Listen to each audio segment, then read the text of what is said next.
What is subtext? Simply, it's the motivation of the characters, the motivation of the writer in a scene. It is what they mean. So when characters say exactly what they mean, word for word, with no filter of misrepresentation, you have a scene that might not have subtext. A lot of beginning writers have like social statements they want to make and characters just saying their hearts out at each other like, you never loved me. And it's like, you were never worth loving. I hate you like I hate my father, right? Whatever it is, right? The subtext pass version of that scene would be very different. How often do people in life actually say what they mean? I don't want to say that characters and people are one-to-one the same and that dialogue should be like real-life speech. That's definitely not what I believe. But characters can be more convincing and more compelling and more dynamic if they are indirect sometimes in how they express themselves, or misunderstood, or they misunderstand themselves. When a character says exactly what they mean in an emotionally direct way, it's like strong seasoning. The less of it, the better. There can be a great moment for a character to say, I never loved you. Sometimes it's enough to say, are you going to do the dishes tonight, right? To mean the same thing.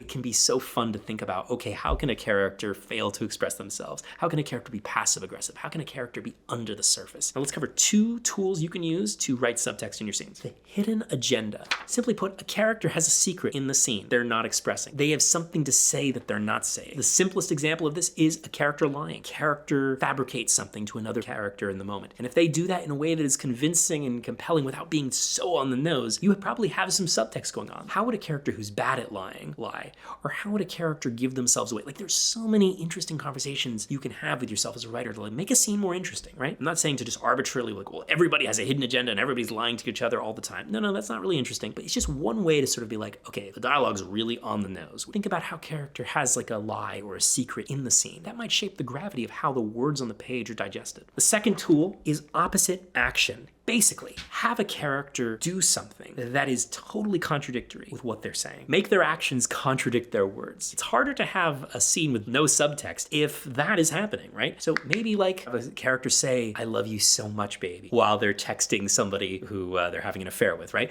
Like immediately that creates tension between motivation and words. That creates drama and compelling characters. Again, focus on what characters don't say in a scene and make their actions contradict their words. There's just a few really clear tools you can use to spice up the dialogue, make a scene have subtext, and just increase the amount of interesting things that are happening in a scene. And the third bonus tool, use silence. When you're using silence in a scene to create subtext, how can you create a character's non-answer to some dialogue have meaning? So without saying something, you could have a character give this whole speech about, I love you, I've done all of this for you, and yada, yada, yada, and then have a character just not respond and just do something interesting in the scene. Like, think about how the non-response, think about how silence, even if it's just on a moment, right? Like, you could have a character just sort of not say something in a moment they should have said something. All of these examples are kind of like generic and on the nose, but the point is, when you're trying to fix a scene with bad dialogue, use these tools, whether it's the hidden agenda, contradictory action and words, or the use of silence strategically, to just sort of layer it up, spice it up, and create more tension and interest in a scene. Anyway, thanks so much. Like and subscribe if you want more content like this, and check out one of our courses, Writing the Short with NYU Professor John Warren, which covers everything you need to know about writing short films, and Writing the Feature with NYU Professor John Warren, which covers everything you need to know about writing feature screenplays from idea to finished script. And it's great. It's really similar to John's NYU Advanced Screenwriting course. Highly recommend. Anyway, thanks so much. Have a great day.